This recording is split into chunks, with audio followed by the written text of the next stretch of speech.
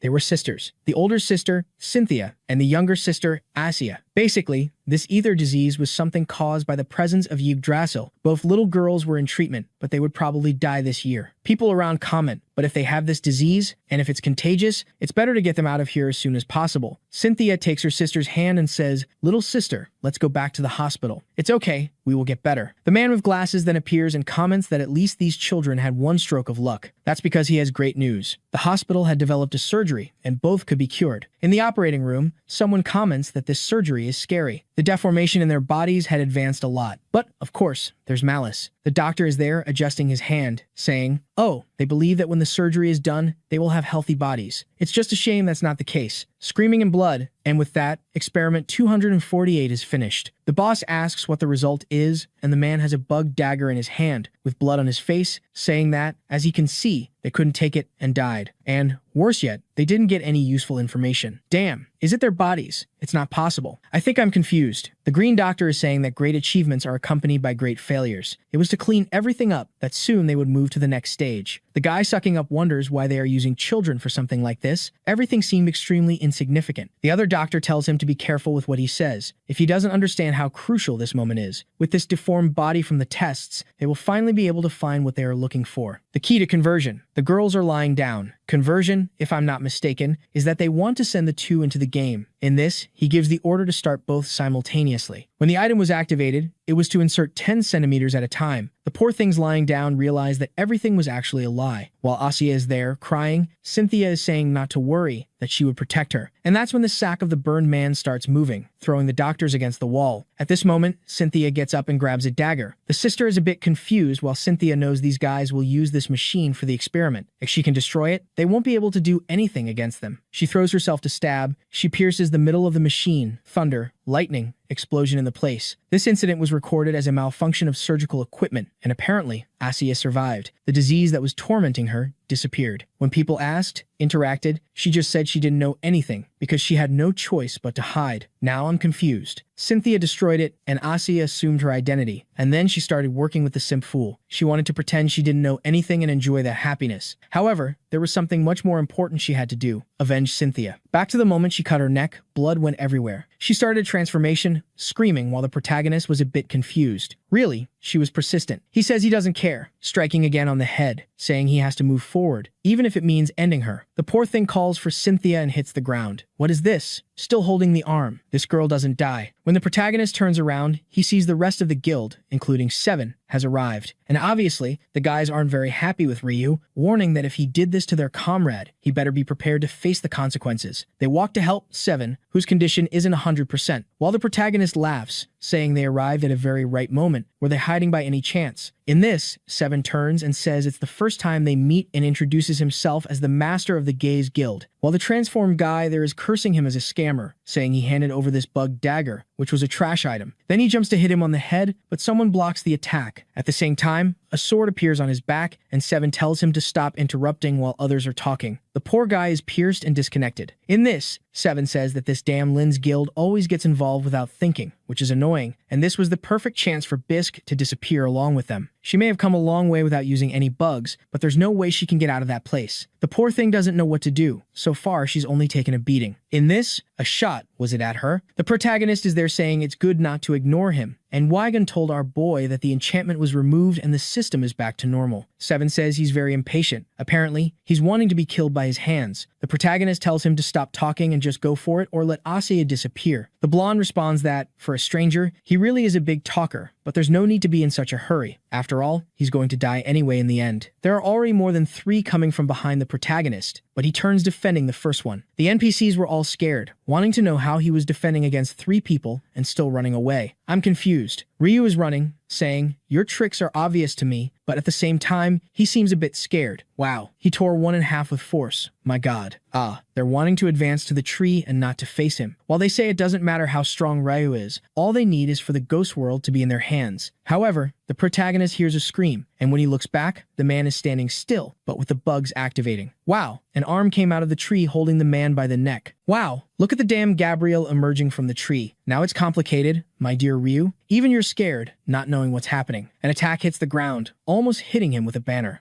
He remembers it was this same banner that John Doe placed in the cave mission. Do you remember? That everyone died. And the problem is that a red ball starts to appear with expanding energy. Wow, the protagonist is being undone. Gabriel says they chose an interesting method. Apparently, this is how Gaze does things. I'm not understanding, but apparently, it's going to be a fight between him and Seven, who says yes, it would be foolish to fight Ryu and him at the same time. He asks how Asia's condition is, and they say it's extremely serious. She will have to abandon the game account soon. And at this rate, maybe even her brain in the real world won't be 100%. Seven then says they have no choice. It was to log her out now. Gabriel is about to say something, but Seven already tells him to shut up, saying he's a coward who kept hiding. He responds that he wasn't hiding but waiting for a suitable challenger. Apparently, a one-on-one is going to happen. I still want to know where the protagonist is. Suddenly, a bunch of portals appear, and several souls start to rise around them. Seven pulls another bug dagger and pierces his own chest, along with everything he summoned, and Gabriel questions if he can really withstand this effect. Cool. He activated the 7 swords in swag, saying he's not the type to underestimate opponents. In this, the rest of the clones stab with bug daggers on the ground too, and a bunch of waves surge in front of Gabriel, while Seven swears the ghost world belongs to them. Back with the protagonist, he was teleported far away and wonders how he's going to get back now. Yigan says that instead of complaining, they should leave because the collapse was accelerating even more. The whole world, even the skies, were being destroyed. Ryu knows, even with the buffs he has, it's hard to get out of this place. Yigan says it's too late, the 50th floor will collapse. Besides, he managed to confirm something based on previous situations. He then asks if the protagonist knows the term GM. Famous Game Master? Our boy knows. Yigan says it's the supreme authority in the game, and the protagonist says that when he worked as an analyst, he heard rumors about it. The game that came before the Ghost World was called Genesis World. In theory, in that world, people could use the power of Yggdrasil itself. Yugon says he's going to connect him to do an investigation, but the protagonist finds it strange. Was this important now? In this, Wygon reveals that he might be exaggerating in what he's thinking. However, this situation is weird, with everyone being transported to the 50th floor, the White Tree emerging, the new tower project, and this guy disappearing and appearing anywhere. All of this was strangely abnormal. Maybe Gabriel's power really is that of a GM, and if this is true, it means Gaze never stood a chance. Yeah, apparently, that's exactly it. Seven is already there fallen with 7 swords in his back asking to be logged out. While wondering how it's possible that the entire guild was wiped out like this, Gabriel takes off his glasses and says that unfortunately, he doesn't deserve to know since he couldn't take a single step towards him. The next chapter tells that the so-called Genesis world, which came before this game, had much more strength and influence than the current Ghost world. And it seems that one day, a certain player received the GM power. As the name suggests, he had the ability to govern any authority in the labyrinth. However, so much power obviously drove the guy insane. He declared himself the king of Yggdrasil and started acting like a tyrant, creating battles that went beyond the labyrinth. However, the players created numerous subjugations and, in the end, succeeded. With that, the nightmare that was the power of a GM was finally erased. It's Akatsuki explaining this and says that's how this incident came to an end. The protagonist is impressed. This isn't the kind of information people usually have. However, Akatsuki reveals that the strangest thing is that none of the members of the subjugation team survived. It's odd that they won, yet everyone died. How did that happen? The reason everyone thought the GM was dead is because he disappeared afterward. He then mentions he has one last piece of information about the subjugation commander. Oh, her name was Cecilia Darius. It's the same last name as Gabriel Darius. Apparently, she was his mother, who died and was buried. Wait a minute, we're as confused as the protagonist. So Gabriel is the son of the mother who was the commander of the subjugation against the first GM. Ryu says he was wondering why Gabriel acted that way. However, if this authority of a game master still exists, everything makes sense. The problem is that if the enemy has this, he was much more formidable than they expected. He's spamming a bunch of status windows, saying they will need a strategy to defeat the leader of the Ghost World. The scene shifts to the hospital, with Bisk getting up, her leg all red. She can't feel her leg. She's already getting up in a panic while her friend tells her to rest. Meanwhile, Noor, stretched out there, says she's happy Bisk survived. The two hug while the poor guy who was completely transformed is still unconscious. The one with brown hair explains that they don't know everything that happened because they were forcibly disconnected. She will show what happened in the fight between Gaze and the guild master. It was more of a miracle in the end. Watching, everyone is a bit confused. This guy was powerful in an unnatural way. There were no bugs, but at the same time, the abilities had no restrictions or cooldowns. Bisk is confused, asking if it was really Gabriel who fought that way. The one with brown hair, named Ragna, says she doesn't know the details. Suddenly, she changes her expression and says something strange is happening. Our protagonist comes face to face with Gabriel. My God, how do you defeat the GM? And the fool is laughing, bad-mouthing Seven, saying he kept shouting he would finish Gabriel, but apparently did nothing. As he disintegrates, Seven swears this is not the end. However, Gabriel doesn't care. He just congratulates Ryu, saying it's impressive that they are now the only players. The protagonist looks and says, all right, but before we fight, tell me, what's your true objective? Gabriel responds that his goal is the fall of Lartia and nothing more. He doesn't care about the trash of this world, but doesn't want the ghost world to exist anymore. The protagonist, now knowing the story, says, stop lying, bastard. It's because of your mother, Cecilia, isn't it? Just by Gabriel not reacting, Ryu is sure this is the truth. Yugon realizes they've discovered the reason. Gabriel says he indeed has enough information to know something like that, so he will reveal something in return. At that exact moment, the entire floor 50 is being filmed and broadcasted, and information can always be destroyed and modified as he wishes. In other words, to everyone out there, Gabriel is the great guardian of the labyrinth, and Ryu is the intruder wanting to destroy it. The perfect story. Ah, now it's clear why he wanted Ryu to advance. To make him the villain. Everyone really thinks he's the villain. Ryu, however, just responds, I don't care that you're manipulating the media to create these narratives. None of that matters to me. And now that I know you're streaming, I'm also sure you have the power of a GM. Time in the labyrinth moves 10 times faster than reality. In other words, a transmission of absolutely everything would be impossible without interference from someone with a lot of access. Not to mention that the transfer of all players to the final floor clearly shows the power of a GM. Now it's clear why you've been so full of yourself. And for this revenge goal of yours, you've destroyed countless lives. Gabriel just responds that those who care about the insects under their feet get nowhere. Yeah, now Ryu has discovered that this is the guy behind his mother's death, and with that, he advances, warning that his arrogance would end now. He activates intuition, Demon's Blessing, Holy Sword, Dragon's Key. But, folks, the man is a GM. I don't know if this will work. A circle with chains appears in front of Gabriel. The protagonist lands a full attack, but in the end, it's repelled. And now he realizes that even with 8 abilities activated at the same time, he doesn't stand much chance. Gabriel asks if that's all the strength he has, and Ryu says, of course not. While trying to understand how many abilities and how powerful a GM can be, Gabriel is about to say something, but then a dragon appears behind him. The protagonist smiles, the attack seems to hit fully, but the bastard has a barrier. In other words, the bastard has automatic protection, and there's no point in trying to attack him sneakily. He still goes for it, saying the only way is to destroy the barrier. He activates the slash, triggers an explosion, but Gabriel asks if that's really all the strength he has. Ryu is immobilized, but still manages to activate the weapon's shot. Everything explodes, but when the smoke clears, Gabriel is intact, saying the boy isn't bad. He's the first to make him use this power in a real battle. The bastard activates GM powers, along with the authority of the ghost world. The man is transforming, and Ryu asks if this is his true power. Yeah, now the guy looks very stylish. The armor, the lance, and the GM's gold. The protagonist seems to recognize that this is the GM, and Wygon explains that it was actually an artificial intelligence to support the game master. Wygon says that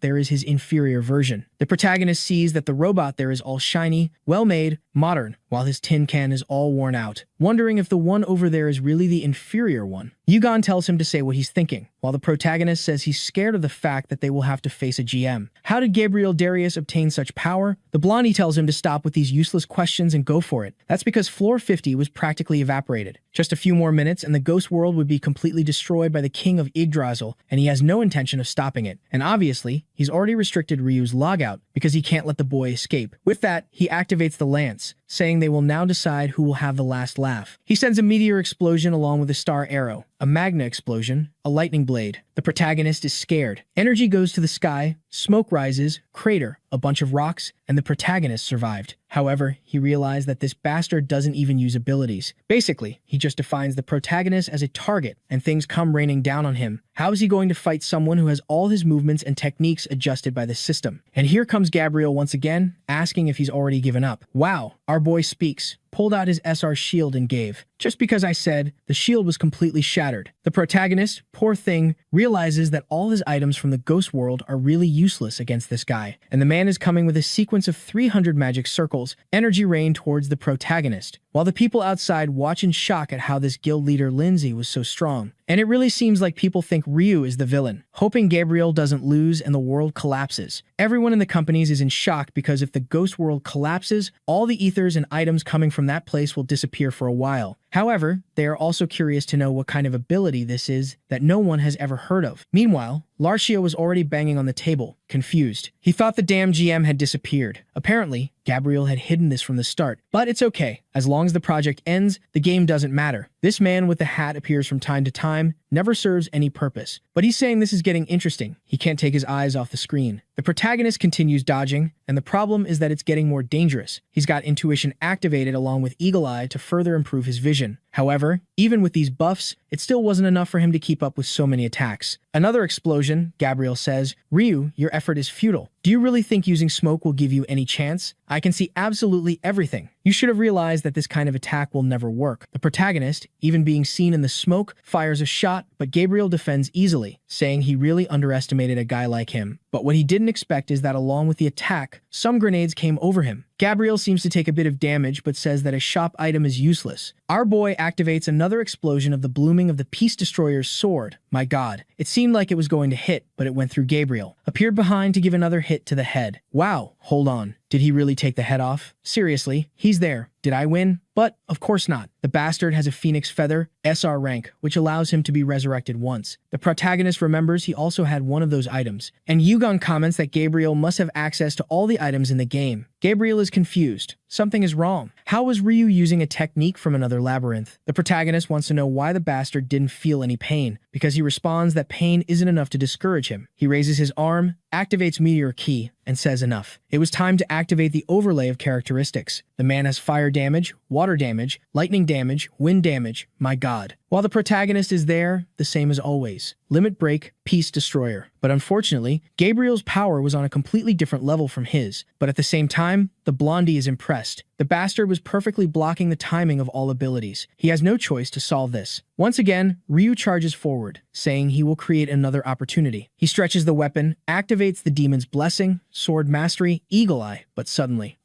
actually, it didn't activate. Those 3 abilities were locked. That's just cruel. Neither his abilities nor his items were working. Gabriel says that for someone inferior, he did well, while the protagonist asks how it's possible that the abilities were sealed like that. Did he fall into some enchantment or something? Gabriel says he's quick to notice. This was an ability created to deal with Linfell. And now, finally, it's his end. The protagonist is down, realizing that half of the items and abilities he received from the box were gone. He says he doesn't know if this will work, but he has to try something. He doesn't have time to worry. All he needed was a powerful attack. After all, he only has one more option. With that, he asks to summon the reinforced armor, arm, leg, the scoundrel calling the Power Rangers. However, it's a reinforced armor, V10SR, an exoskeleton from the Galactic Empire. Gabriel recognizes that, once again, it was an item from another labyrinth, and he seems to realize that even against him, who can control the ghost world, this was indeed a good trump card. And since that's the case, he will have to respect and fight accordingly. Seeing the immense power appearing, the protagonist asks Weigon how that was a weaker version of him. Yigon will say he was a transcendental system, while the protagonist holds on, telling him to enter some kind of flight mode. With that, our boy manages to escape this explosion and really flew away. The problem is that just dodging wouldn't be enough. And the worst part is that this armor only operates for 30 seconds. He extended the time with that energy pack, but it only added another minute. That's the time he has to finish this and starts firing multiple shots. Then a sequence begins. The entire place starts to get all glitched while everything explodes to the sides. But then Gabriel is already behind with the lance. Comes for the attack, but it seems the armor really defended. The blondie is shocked that his lance really didn't penetrate it, and the protagonist grabs him, saying he may be the god of this labyrinth, but his item won't be affected by the rules. Comes with a hand to the face and tells Gabriel that the game is over, but the bastard obviously pulls out the shield. He obviously knows the protagonist is trying to use delete, but if he can't get a direct touch, it won't work. And with that, another explosion happens in the skies, and the poor guy is thrown to the ground. And the worst part is that he can only use delete 2 more times. He used it once against the flaming jewel and once against Asia. The last use has to be saved to destroy the ghost world, meaning he can only use it once. With that, Gabriel approaches, saying, I know you're trying to use delete, but I also know it has a limited number of uses. And since you pulled out this weird armor, you've been strangely desperate. Does this item have some kind of time limit? Poor protagonist. His plans are all exposed. But what can he do? The desperation continues. He needed to delete this bastard as quickly as possible. But the damn Gabriel uses a clone ability, saying it's useless. His end would be there. He says goodbye to Ryu, while only 9 seconds remain for the armor, and an attack comes towards the head. Another explosion, flames everywhere. He activates the armor's shield while wondering if everything would really end there. 6 seconds for the armor, while he says it can't end like this. 1 second, and finally, the system analysis is complete. With that, all the restrictions the GM had placed on the protagonist are removed. Yigon is feeling smug, saying he already explained that the other one is just an inferior copy. The protagonist takes advantage of the moment and activates the demon's blessing. Wow. But with that, he increased the armor's duration to 9,999, right? Basically infinite. Well, he cheated too, but it's okay. The GM is cheating. Let's cheat too. Incredible gentleman here. If everyone is super, no one is super. Ryu activates sword fencing. Once again, limit break with the other. The sword master's enchantment charges forward along with the reinforced armor. Gabriel, in the background, is confused. How did this kid remove the GM's restrictions? At least he won't be able to use delete since there are a bunch of clones. Ryu, however, cuts through everything, saying not to underestimate intuition level 3. Gabriel wonders, how is this bastard able to distinguish the clones? In the end, I'll have to blow up this entire area along with him. But our boy is already behind with the armor's enchantment. Gabriel tries to look back, but it's too late. He's pierced in the chest. And with that, the protagonist finally says goodbye to Gabriel and activates delete. The fool, before disappearing, says there's something wrong with him. How does he have a power that allows him to use items from other labyrinths in any of them? Not even the power of a GM in a labyrinth could be like that. He asks Ryu how he obtained such power, and our boy remembers when he was just an emo with hair in his face and Weigon appeared all cute. Unfortunately, it was exactly as he always says, luck, nothing more. Yigon tells the scoundrel not to reveal the secret of life, and Gabriel begins to disappear, saying it's almost comical that he has the power to destroy the world basically by luck. Anyway, he congratulates him on his victory. At least the world outside must be in complete chaos, so the goal he aimed for was achieved. With that, the transmission is cut. The chubby guy wonders if he should delete the ghost world or leave it to see what happens. As he fades away, Gabriel says he'll leave one last choice for the boy. The GM authority is now with him, and face to face with the tree. The protagonist says there's no reason to hesitate. This filthy game, he was planning to destroy it from the start. Delete is activated, and he touches the tree. But suddenly, he feels something strange and ends up in an empty place. Someone approaches, saying it's him. When he looks back, oh, not even a friend. It's a weird blondie saying he now understands the source of this disruptive power. Yigon is wondering why there's a common human in this place, while the protagonist, on the other hand, is sure that in front of him is the king, the only diamond rank creature in the entire world. He was order and law itself, the king of Yggdrasil, called Norm. He warns that he's there to make the protagonist pay for everything he's done. The poor guy doesn't get a second of rest. He warns, I already know about this whole situation. Larchia's experiment, the tower's collapse, and even your revenge. I have information about everything in this world. The protagonist wants to know, then, what he's doing there. The Tower of Demons and the Ghost World had all disappeared. He says, don't worry, I'm not here for you. He explains that he's actually there because he really enjoyed this journey, watching our boys struggle to get there. As this game was starting to stagnate, I wondered if I would have to intervene. Then unexpectedly, you appeared. And thanks to you, this stagnant water began to flow again. The residents will return to Yggdrasil, and after that, everyone will be transformed into parts for the next labyrinth. The protagonist is surprised, observing their aura and wondering if this is the power of a king. Norm congratulates him, saying, you really have a beautiful ultra-rare system. Now even Yugon is confused. This guy knows who he is. To which the king responds that it doesn't matter. Neither of them are normal people, and now the era of wrath has ended, and a new wind is coming. That's why he has a request for our boy. Ryu is told to say, he explains, I think you're the perfect person for this job. I prepared a gift that will make everyone happy. I'm not sure if this boy is a hero or a villain. I'm a bit confused. But with that, we move forward 3 months after the Ghost World closed. Since that labyrinth was half of the world's ether, everything obviously became a mess. And everyone knows that the culprit behind it all is Ryu 7017. The guy slams the table, saying the public has already demanded it. This guy needs to be arrested. However, another crosses his arms and says that unfortunately, many people are defending him. That's because many were also tired of the monopoly of that place. Not to mention that, along with the end of that labyrinth, many discovered that the content was unfinished. There were various criminal activities and even human experiments, a case so serious that the king personally had to resolve it. However, even so, not even he mentioned any punishment for Ryu, and now the banners show that a new labyrinth is coming. Larchia is in shock, telling them to study quickly and find out when it's arriving. The guys comment that in 30 minutes, and the big guy says that this damn Gabriel was useless in the end. He stole the GM authority, served no purpose, and now disappeared. We see in a conversation that I believe was earlier. The king asks if Larchia is developing a new labyrinth. He says yes. Society is in chaos, and many people are doing vile things, and the balance has been destroyed. First, to ensure the future, we have to punish that person. The king, however, just tells him to shut up, asking if he really thinks he knows nothing. The smell of blood and rot had begun to dominate Yggdrasil since he created that server. Larchia tries to apologize, saying it's not like that. All the sacrifices made were necessary for a better future. The king asks when the new launch conference will be. Larchia responds that some incompetents are holding them back, and the king just tells him to answer quickly. Nier says that in 3 months, the announcement will be made, and Norm responds that if it's a success, he will ignore everything. However, in return, if he fails, he will have to abandon his current position. Larchia knows that if he loses his platinum rank, his crimes will be exposed, and he will certainly be labeled as unknown. So today was finally the day of the announcement. I have a feeling something is going to happen. In theory, this was the new generation of labyrinths that would be beyond the ghost world and should replace everything it provided in terms of aether. I'm not sure if Gabriel is hiding there, but everyone is wondering why the king did this. Suddenly, Akatsuki appears behind, asking if they can talk for a second. Looking beautiful, she says she knows he is the former master of Linza. He, however, asks, "Oh, Shugetsu, damn it, what are you doing here? Are you trying to laugh at me?" She responds that she has no hostility against him. However, he already knows, right, that she was a collaborator behind Ryu. Akatsuki responds that it's not to be misunderstood. She was simply an informant, nothing more. If they knew who a common enemy was, maybe they could have worked together. He shouldn't have taken on such a dangerous role alone. Apparently, he likes being hated. Gabriel responds that he trusts no one. People do anything to achieve their goals. Even his mother didn't die because of the false king, but because she was betrayed by those who wanted the GM power. Their conversation is interrupted, with Larchia greeting ladies and gentlemen. Thank you for everyone's patience. Today, we will announce the next generation of labyrinths. This one was created with an item given by the king himself, a seed of Yggdrasil. And here in this cube, we have all the information about the next labyrinth we developed. Now, everyone will be able to witness the birth of a new era. The cube begins to glow golden, and everyone is there with their mouths open. As the plant begins to grow, people wonder if the labyrinth is being generated. And unfortunately, there's an error. The construction of the labyrinth fails. The big guy is confused. It tries again, but fails. Insufficient information. It tries an arbitrary construction and fails again. People are confused about why it's failing, and one of them takes a look at the information and sees that it was basically a copy of the ghost world, even the monsters and terrains. With that, everyone starts throwing a bunch of trash, saying he's filthy. How does he have the nerve to announce a new game that's literally a recycled copy of the old one? Larchia is all confused, saying there must be a mistake. This is a conspiracy. He would never fail like this. People are all recording this failure, while Akatsuki says he must be satisfied with this level of failure now. Finally, the main event was about to begin, and suddenly, someone approaches Larchia. The guy takes an explosion, apparently, and is thrown against the wall. Obviously, it's Ryu appearing. At that moment, the big guy is sure that's why his masterpiece failed. Destroying the ghost world wasn't enough. He wants to end even the next generation. The protagonist says, "Hey, bastard, what are you talking about? You made this trash game." The big guy wants to call security, but then the protagonist advances with his hand on the Yggdrasil seed. And did he activate the delete? Wow, that's complicated. He's ending the ability to create a new labyrinth. Wow, everyone is pointing guns there, while everyone asks if he really wants to throw the world into chaos. The protagonist, however, turns around, saying that it's this kind of mentality that prevents any labyrinth from advancing. Wow, and he announces that, in the name of King Nord, he declares that from now on, the era of Ratchis, the big guy's company, has ended. A new millennium has begun. With that, an announcement about the seed is made, stating that Yggdrasil has undergone an upgrade and will now launch version 2.